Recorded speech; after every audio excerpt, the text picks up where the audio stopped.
Hi, today I'm going to do something that makes me really uncomfortable, but it's something God has been pressuring me to do for like 2 years. And finally, I'm just like, I just have to do it because I have to be obedient.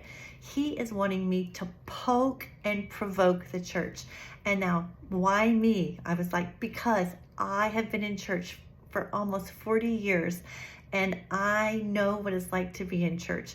And I also know why he's wanting me to poke and provoke the church, because he took me on a journey different than what the church would even say today is acceptable.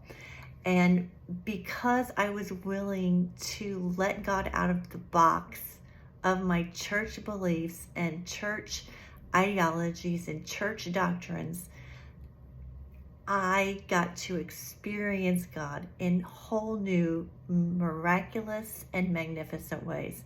And He wants that for His church.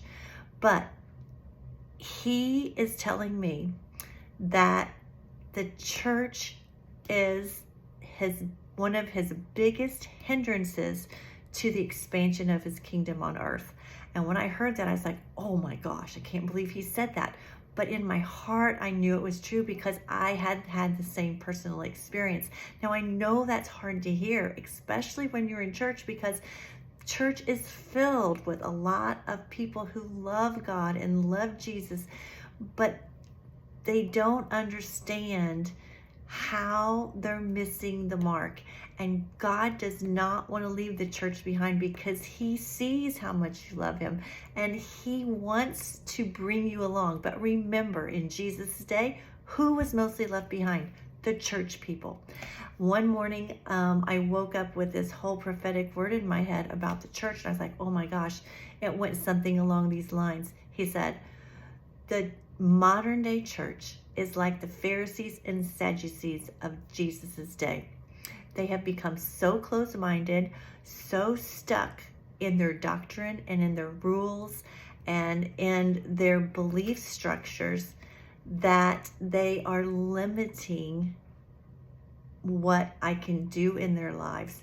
And He said, I don't want them to miss the mark. He said they've settled for staying in the shallow waters and making a lot of ruckus instead of going into the deep with me, where the free waters flow of my spirit, where I'm letting me mature them into a living, walking manifestation of Jesus. He said they are hindering me because of their self-righteousness and their judgments on each other, on themselves, on those that are not in church.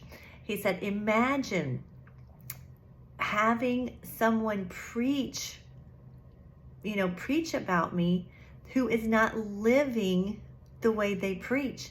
The hypocrisy is keeping the people from coming to me. And he said, they're hindering me. They're hindering their own lives, and they're hindering non-believers through their closed-mindedness and their doctrines and their rules and the regulations. So he said, I am about love. I need my church to be about love. And He just wants me to poke at the church and say, come on, wake up. It's time for you to elevate up to where He is. And you cannot elevate by sticking with the same old methods, the same old doctrines, the same old interpretations of His word. I mean, come on, church. There's so much more for you. Remember, even the apostles said to Jesus, they said, look over there, Jesus, they're casting out demons, they're praying in your name, they're healing in your name. And Jesus said, I did not know them. God doesn't want to say that to the church. He wants His church to come along.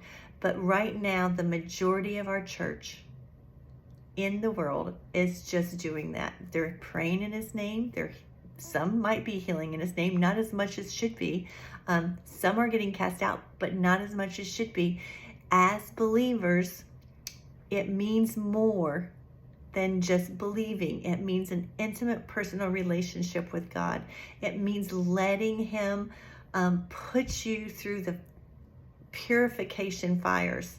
And he said, my church is suffering because they have put so much on the darkness of their soul that they cannot fulfill the destiny that I have for them as a child. Not because I don't want them to fulfill it, but because the darkness of their soul is blocking it. He said, remember what you are to be able to do. And Jesus said, my followers will do greater works than me. Where are the greater works, church? That's what I'm asking. So come on. I'm poking you. I'm provoking you. I want you to elevate, because I recognize that when God started poking me and provoking me, it was hard. But because he did that, I have been elevated, and I have witnessed more miracles and have been a part of miracles and manifestations of Jesus, simply because I was willing to let God out of that box of limited understanding and go into the deep.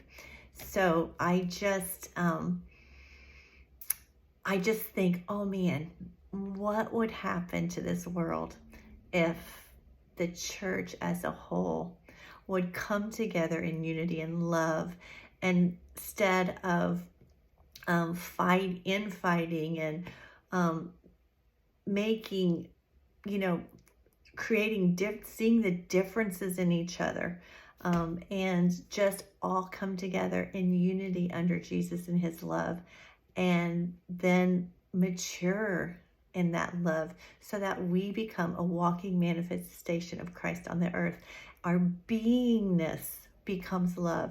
And just imagine how many people would be drawn to Jesus, not because we're preaching him, but because we're being him in our life. And man, that's when the kingdom's expansion is going to explode.